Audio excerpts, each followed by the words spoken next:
Hoy nos metemos de lleno en una de las grandes paradojas de la política. ¿Qué pasa cuando un país se quita de encima una dictadura y justo cuando debería florecer, la nueva democracia empieza a hacer aguas? Vamos a intentar resolver este enigma mirando al Perú de principios de los 2000. Y para guiarnos en este análisis, vamos a tirar de un libro clave, el del politólogo Martín Tanaka. Su visión, ya os adelanto, nos va a dar una perspectiva totalmente distinta y, la verdad, bastante sorprendente sobre qué fallaba realmente en el Perú post-autoritarismo.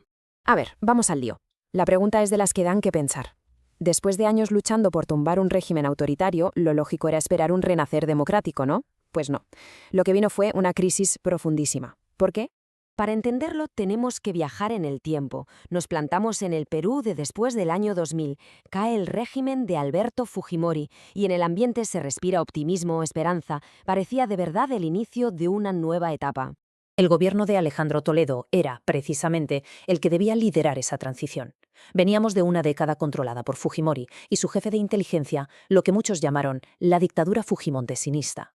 Así que su llegada a la presidencia simbolizaba un borrón y cuenta nueva. Y aquí es donde la cosa se tuerce. Fijaos bien en esta contradicción. Por un lado, la economía iba como un tiro, de las mejores de la región. Pero por otro, el apoyo de la gente al nuevo gobierno democrático se estaba hundiendo a una velocidad de vértigo. Esto no cuadra, no es lo que uno esperaría.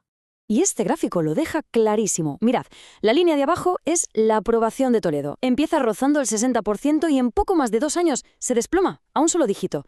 Mientras, la de arriba, la desaprobación, se dispara hasta el 90%. O sea, un colapso político en toda regla. Y eso que la economía iba bien. Bueno, ante semejante crisis, la gente empezó a buscar culpables y sobre todo soluciones. Y la verdad es que surgió una idea generalizada que en ese momento parecía tener toda la lógica del mundo. La mayoría de analistas y políticos estaban de acuerdo. El problema era la herencia institucional de Fujimori.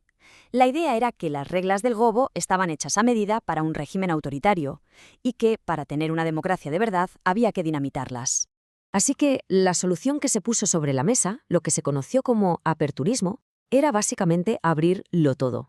Más descentralización, más poder directo para los ciudadanos, facilitar que entraran nuevos actores, renovar a la vieja guardia, en resumen, hacer el sistema lo más abierto y participativo posible.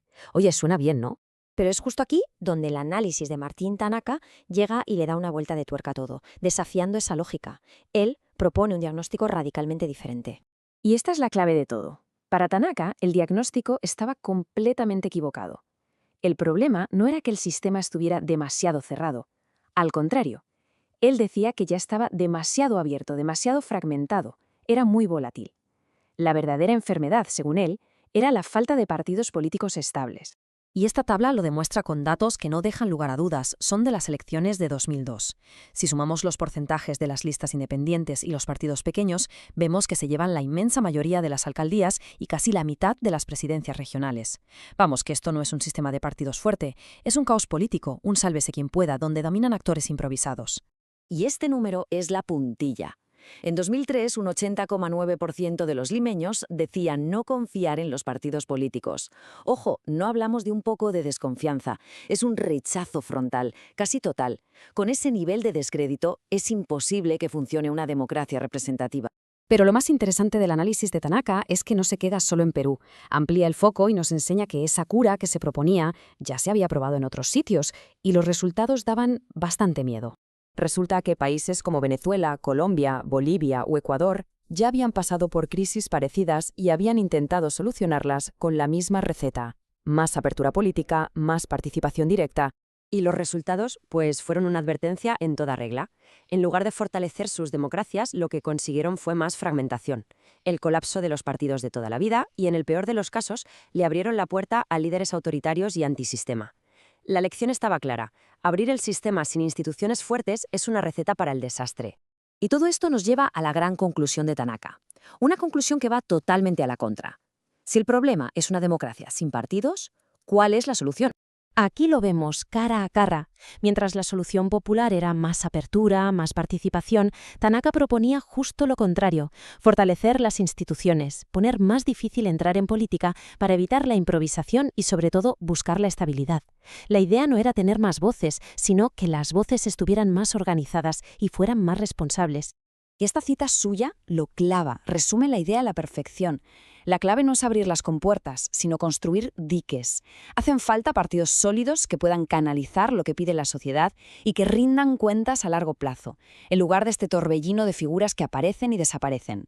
Y con esto terminamos. La paradoja que nos deja Tanaka es de las que se te quedan en la cabeza, y sigue siendo súper relevante hoy. Nos obliga a plantearnos si, a veces, para hacer una democracia más fuerte y que dure, el primer paso no es abrirla más, sino todo lo contrario, ordenarla, estructurarla e incluso, en cierto modo, limitarla. Ahí queda la reflexión.